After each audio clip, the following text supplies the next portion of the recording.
बादलों के बीच एक जगह आज जहां सबसे ज्यादा रंग दिखा वो भी हरा रंग, वो था हमारा शेयर बाजार। तो बाजार में आज बुल्स ने जोरदार होली मनाई। अनुमान के मुताबिक यूएस फेड के फैसले से निफ्टी सेंसेक्स दोनों 0.2% से ज्यादा चढ़ गए।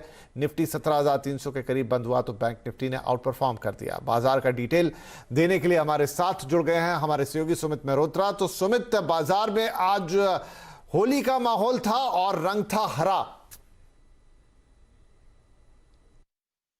देखिए, हरे गुलाल के साथ आज बाजार ने बढ़िया होली खेली है।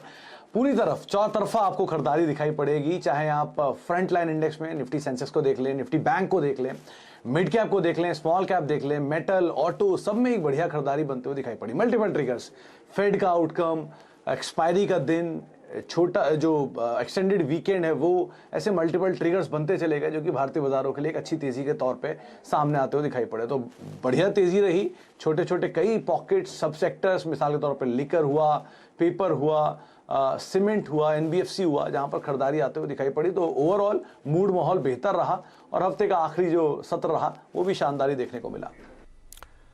राइट, तो सब कुछ बढ़िया था। एक्शन सबसे ज्यादा कहां रहा सुमित? देखिए, आज लूजर्स की संख्या तो बहुत ही कम दिखाई पड़ेगी आपको। सिर्फ गेनर की बात करते हैं तो पहले निफ्टी के टॉप गेनर्स में एचडीएफसी लिमिटेड शानदार तेजी में, JSW steel, Titan, SBI life कुछ ऐसे नाम रहे जहां पर जोरदार खरीदारी रही। माइनर लूजर जो रहे उसमें इन्फोसिस, लास्ट आर बिकवाली रही थोड़ी बहुत, और सिप्ला में थोड़ी बहुत प्रॉफिट टेकिंग देखने को मिली। मिड कैप में Trent, L&T finance holding, SRF, Godrej property, कुछ ऐसे नाम जहां पर शानदार खरीदारी बनते हुए दिखाई पड़ी। मिड कैप लूजर्स में एचसीएल और एयू स्मॉल फाइनेंस बैंक में स्लाइटली प्रॉफिट टेकिंग आते हुए दिखाई पड़ी।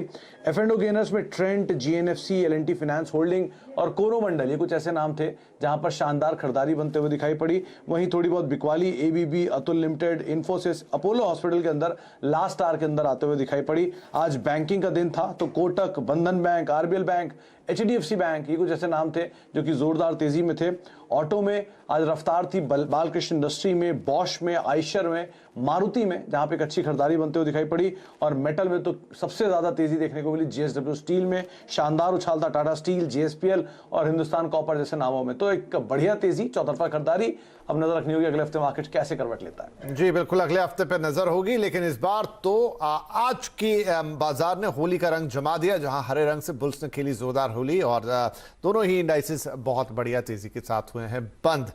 आगे बढ़े, ऑनलाइन प्लेटफॉर्म पर मौजूद छोटे कारोबारियों को मिल सकती है जीएसटी रजिस्ट्रेशन से छूट। जी हां, सूत्रों के मुताबिक सामान्य कारोबारियों की तर्ज पर ई कॉमर्स कारोबारियों के लिए भी अनिवार्य जीएसटी रजिस्ट्रेशन से छूट के लिए टर्नओवर की एक सीमा को तय किया जा सकता है। यह प्रस्ताव सरकार की तरफ से अगली जीएसटी काउंसिल की बैठक में रखा जा सकता है। तो यहां पर हमारे सहयोगी हैं आलोक हमारे साथ, जो ये खबर लेकर आए हैं। आलोक, क्या डिटेल्स है और किस तरह से राहत देने की तैयारी है?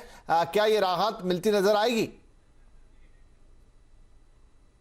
देखिए, ऐसे छोटे कारोबारी जो कि अपना धंधा ऑनलाइन या फिर ई कॉमर्स के जरिए करते हैं, उन्हें आने वाले दिनों में जीएसटी के कंप्लायंस बर्डन से छुटकारा मिल सकता है। सीएनबीसी आवाज को सूत्रों से जानकारी मिली कि सरकार जल्द ही एक प्रपोजल जीएसटी काउंसिल को भेज सकती है, जिसमें जो ई कॉमर्स बिजनेस के लिए मैंडेटरी जीएसटी रजिस्ट्रेशन को लेकर नियम है, उससे राहत दी जा सकती है। अभी तक ये राहत सिर्फ ऑफलाइन ट्रेडर्स को है, जिसमें एक सर्टेन टर्नओवर के नीचे उन्हें जीएसटी रजिस्ट्रेशन नहीं कराना पड़ता। ये छूट गुड्स के लिए 40 लाख और सर्विस के लिए 20 लाख रुपए होती थी, लेकिन ई कॉमर्स के मामले में ऐसा नहीं है। ई कॉमर्स कारोबारी अगर 1 रुपए का भी टर्नओवर करता है तो उसे जीएसटी रजिस्ट्रेशन अनिवार्य रूप से कराना पड़ता है। अब इस भेदभाव के लिए सरकार आगे आई है और सरकार की कोशिश यही है कि ई कॉमर्स बिजनेस से ज्यादा छोटे कारोबारी जुड़े, और खासतौर से छोटे कस्बों के कारीगर हैं, आर्टिजन्स हैं, किसान हैं जो अपना प्रोडक्ट ई कॉमर्स के जरिए ऑनलाइन बेचना चाहते हैं, उन तमाम लोग इन प्लेटफॉर्म्स पे आसानी से जुड़ सकें और उन्हें जीएसटी कंप्लायंस से नहीं गुजरना पड़े। तो कुल मिलाकर जो सरकार के जो कई सारे स्कीम चल रहे हैं, वन डिस्ट्रिक्ट वन प्रोडक्ट या फिर गवर्नमेंट ई मार्केट प्लेस, इन तमाम प्लेटफॉर्म पर अगर ये जीएसटी रजिस्ट्रेशन की बाध्यता खत्म कर दी जाती है तो ज्यादा से ज्यादा इसमें लोग कारोबारी जुड़ सकेंगे और ज्यादा से ज्यादा कारोबार करके अपनी कमाई कर सकेंगे। तो सरकार की कोशिश यही है कि जीएसटी काउंसिल में इस तरह के प्रपोजल पर विचार हो और छूट मिलने पर इन तमाम जितने भी छोटे कारोबारी हैं उन्हें जीएसटी के कंप्लायंस बर्डन से राहत मिले। अब जो आगामी जीएसटी काउंसिल की बैठक होने वाली है अप्रैल महीने के अंत तक, उसमें इस प्रस्ताव पर विचार किया जा सकता है। जी, बहुत शुक्रिया आलोक इस जानकारी के लिए। तो ऐसे छोटे कारोबारी जो ऑनलाइन माध्यम से अपना कारोबार करते हैं ई कॉमर्स प्लेटफॉर्म पर, उनके लिए राहत की तैयारी जीएसटी के लिहाज से हो रही है। गुजरात की बात करेंगे, जहां सरकार अब राज्य में प्राथमिक और माध्यमिक शिक्षा में सुधार करने जा रही है। गुजराती मीडियम के छात्रों को पहली कक्षा से इंग्लिश भी पढ़ाई जाएगी, साथ ही छठी से 12वीं कक्षा में भगवत गीता का भी ज्ञान दिया जाएगा। क्या बदलाव होगा शिक्षा के इस पैटर्न में, बता रहे हैं हमारे संवाददाता मनीष देसाई अहमदाबाद से हमारे साथ हैं।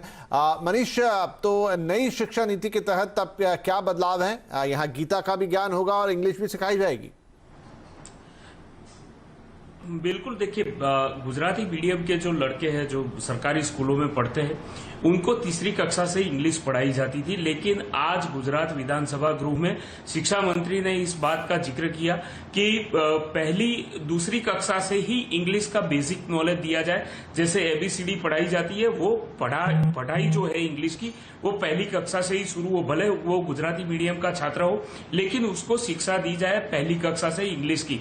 साथ ही छठी से 12वीं कक्षा के जो स्टूडेंट होते हैं, जो माध्यमिक उच्चतर माध्यमिक कक्षा के स्टूडेंट होते हैं, उनको भगवत गीता का ज्ञान दिया जाए। भले वो इंग्लिश मीडियम में पढ़ रहा है, गुजराती मीडियम में पढ़ रहा है, लेकिन गुजरात के सरकारी स्कूल में अगर वो पढ़ाई कर रहा है तो उसके लिए ये ज्ञान होना जरूरी है।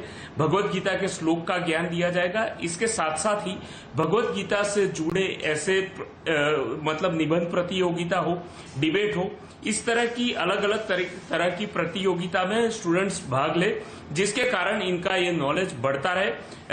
मतलब ये है सरकार का जो लॉजिक है वो ये है कि भले इंग्लिश भी पढ़े बच्चा, गुजराती भी पढ़े और उसके साथ साथ जो अपनी सांस्कृतिक धरोहर है उसका भी ज्ञान उसके पास होना जरूरी है। मैं साथ में आपको ये बता दूं कि शिक्षा के क्षेत्र में गुजरात में और भी बदलाव आने वाले वर्ष में देखने को मिल सकता है, क्योंकि इस वर्ष के बजट में गुजरात सरकार ने करीब 35,000 करोड़ रुपए का प्रावधान किया हुआ है। जी, बहुत शुक्रिया मनीष इस जानकारी के लिए। तो बड़े बदलाव यहाँ पर गुजरात की जो एजुकेशन पॉलिसी है उसमें, और इंग्लिश पे जोर और गीता का ज्ञान भी। इधर उच्च शिक्षा में बड़े बदलाव करते हुए यूजीसी ने 4 साल की स्नातक डिग्री के कोर्स की अनुमति दे दी है। इसका मतलब यह हुआ कि कॉलेज और विश्वविद्यालयों में स्नातक यानी कि बैचलर डिग्री के कोर्स अब 3 की जगह 4 साल के हो जाएंगे। इसके अलावा यूजीसी ने मौजूदा राष्ट्रीय पात्रता परीक्षा यानी नेट और पीएचडी कार्यक्रम में प्रवेश के नियमों में भी बदलाव कर दिए हैं।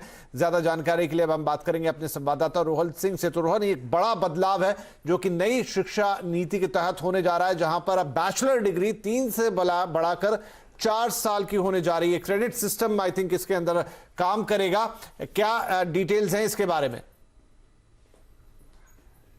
जी बिल्कुल, जैसा आपने कहा कि ये सारे जो बदलाव जिस पर आज यूजीसी की मुहर लगी है वो नेशनल एजुकेशन पॉलिसी जो पिछले साल आई थी उसके अनुरूप है। जो सबसे बड़ा बदलाव है कि जो ग्रेजुएट डिग्री है वो 3 के बजाय 4 साल के होंगे, उसकी मंजूरी होगी। उसमें 160 क्रेडिट सिस्टम होगा, 8 सेमेस्टर होंगे। हर क्रेडिट में आपको 15 घंटों की जो क्लासरूम स्टडी है वो करनी होगी। इसके अलावा मल्टीपल एंट्री और एग्जिट पॉइंट्स होंगे। आप अलग अलग तरह से आप सिलेक्ट कर सकते हैं अपने सब्जेक्ट को।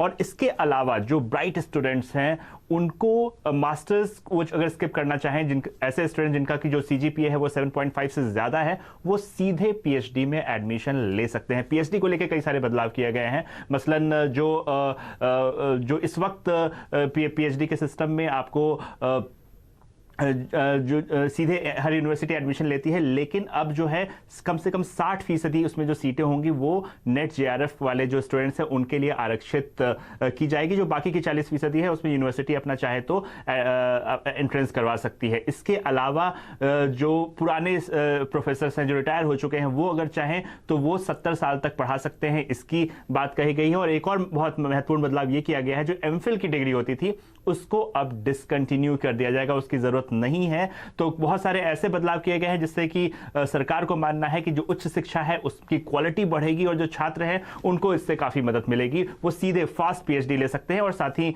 जो लोग मास्टर स्किप करके पीएचडी करना चाहते हैं उनके लिए भी रास्ता खुल गया है। काफी बड़े बदलाव, क्योंकि सालों से इसी तरह से अभी तक हमारी उच्च शिक्षा चलती आई है, लेकिन अब उसमें काफी बड़े बदलाव यहां होने जा रहे हैं, जहां पर बैचलर डिग्री अब 4 साल की होगी और तमाम वो बदलाव जिसका जिक्र रोहन अभी कर रहे थे। तो काफी इंटरेस्टिंग होगा आगे चलते हुए देखने के लिए, और इस पर और ज्यादा हम जानकारी और बातचीत करते हुए नजर आएंगे आपको आने वाले वक्त में। फिलहाल के लिए बहुत शुक्रिया रोहन इस अपडेट के लिए। 5 राज्यों के चुनाव में करारी हार के बाद कांग्रेस में इस वक्त खलबली मची हुई है। G23 समूह के नेताओं की बैठक के बाद उत्तर प्रदेश के प्रभारी और कांग्रेस महासचिव प्रियंका गांधी पर जोरदार हमला उन्होंने बोला है। कांग्रेस नेता शंकर सिंह वाघेला ने कहा है कि प्रियंका गांधी को यूपी की जिम्मेदारी देना एक बड़ी भूल थी। जिसको राजनीति में नहीं आना है, राहुल गांधी के बाद में, वो बहन के हिसाब से बाद में आई। सोनिया जी की इच्छा भी राहुल को पहले, बाद में प्रियंका को लाना नहीं लाना, लेकिन यूपी जैसे स्टेट में महामंत्री बनकर इनको जो अंदर डाला गया, ये पॉलिटिकल मिसफायर होता है। हर एक की कैरियर होती है और कैरियर बनाने के लिए ग्रूमिंग करना पड़ता है, इसका अभाव रहा। इतनी यूपी में जिन्होंने कभी इतना कुछ नहीं किया, सोनिया जी का और अमेठी में राजीव गांधी तक का मैं देखा हुआ है, अमेठी रायबरेली में, वही प्रियंका ही सब संभाल लेती थी। अब इसके ऊपर कैरियर पर भी धब्बा लग गया। तो विधानसभा चुनाव में हार के मंथन के बाद इस तरह के जो कमेंट्स हैं, इस तरह के जो विरोधाभास हैं, इस तरह की जो बातें वो निकल कर आ रही है। हमारे साथ है पल्लवी घोष, जो बहुत क्लोजली ट्रैक करती हैं कांग्रेस को। पल्लवी, कांग्रेस में क्या चल रहा है, कैसे देखे, कैसे समझे इस चीज को? कांग्रेस कहां जाती हुई दिख रही है? ये कहना बड़ा मुश्किल है किस तरफ को जा रही है कांग्रेस पार्टी। अभी तक तो लग ही रहा है कि कहीं नहीं जा पा रही है। इस समय जब मैं आपसे बात कर रही हूँ, एक और राउंड मुलाकात हो रही है G23 के कुछ मेंबर्स के। गुलाम नबी आजाद के घर पे, वहां पे कपिल सिब्बल, आनंद शर्मा सब पहुंचे हुए हैं। देखिए, दो खेमा बहुत साफ साफ बन गया है कांग्रेस के भीतर। एक जो लॉयलिस्ट माने जाते हैं, जिसमें केसी वेणुगोपाल या रणदीप सुरजेवाला हो, और वो गांधी परिवार के पक्ष में बोल रहे हैं और उन्होंने सीधा सीधा निशाना साध दिया कपिल सिब्बल, आजाद या G23 पर। दूसरी तरफ है G23 जो टस से मस नहीं हो रहे हैं। उनका कहना ये है कि आप जब जब इन कोटरी के हवाले से राजनीति करते हैं, तब तब ये परिणाम होता है कि कांग्रेस को 0 मिलता है। इसलिए हमारे कुछ सुझाव हैं जिसमें सब लोगों को शामिल किया जाना चाहिए, और अगर आपने सबको शामिल किया तभी कांग्रेस जीत पाएगी। और इसीलिए कहां से एक मिडिल ग्राउंड मिल पाएगा, मुझे लगता है फिलहाल वो बहुत ही मुश्किल लग रहा है, क्योंकि दोनों अपने स्टैंड पे अड़े हुए हैं। लेकिन एक चीज मैं ये जरूर कहूंगी कि G23 में जो शुरू के मेंबर्स थे, उस मेंबर्स में अभी बढ़ोतरी देखने को मिल रहा है। कल ही का जो डिनर हुआ था, उसी में 6 से 7 नए चेहरे देखने को मिले थे, और G23 का दावा है कि अगले कुछ दिनों में और लोग उनके साथ जुड़ते जाएंगे। और अगर ऐसा सही माने में हुआ तो मुझे लगता है गांधी परिवार की मुश्किलें बढ़ेंगी और उनको, इन लोगों को इग्नोर कर पाना बहुत दिनों तक बड़ा मुश्किल हो जाएगा। जी, तो क्या कहेंगी पल्लवी, मतलब ये एक टर्निंग पॉइंट हमें दिख रहा है कांग्रेस के अंदर, या अभी भी ये टर्निंग पॉइंट से दूर खड़ी है? क्योंकि अब विधानसभा के चुनाव हुए, उसमें बहुत बुरे नतीजे आए, तो ये होना ही था और थोड़े दिन में फिर ये सब शांत होता दिखेगा। लेकिन पिछली बार काफी शांत हो गए थे, लेकिन उन्होंने ये भी कहा था कि हम इंतजार करेंगे कि अगला जो स्टेट के चुनाव होंगे उसके बाद क्या होता है, और वो चुनाव का परिणाम आपने खुद देखा होगा। उत्तराखंड, गोवा में कांग्रेस को उम्मीद थी कि शायद वापस आ जाएगी।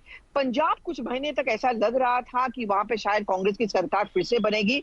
तो इसलिए G23 का कहना है कि कांग्रेस के हार के पीछे कोई और कारण नहीं है, बस एक ही कारण है, वो है वो कोटरी, जो लोग गांधी परिवार को एडवाइस करते हैं। देखिए, कपिल सिब्बल को छोड़ के बाकी सब G23 का मानना यह है कि हम गांधी परिवार के खिलाफ नहीं है, बस जिस तरह से उनकी राजनीति चल रही है, जिस तरह का दबाव उनके ऊपर चल रहा है, उस बात से हम सहमत नहीं है। और मुझे लगता है थोड़ा सा सिचुएशन इस बार अलग है, क्योंकि इस बार ये लोग एक प्रेशर ग्रुप फॉर्म किए हुए हैं, और ये प्रेशर ग्रुप ये लोग पूरी तरह से प्रेशर डालेंगे गांधी परिवार पर।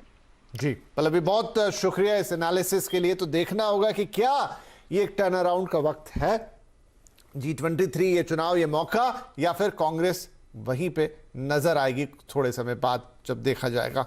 तो चलिए इसी बात पे एक छोटा ब्रेक ले लेते हैं, लेकिन ब्रेक के बाद कुछ और बड़ी खबरें, कुछ अंतर्राष्ट्रीय खबरें आपका इंतजार कर रही हैं।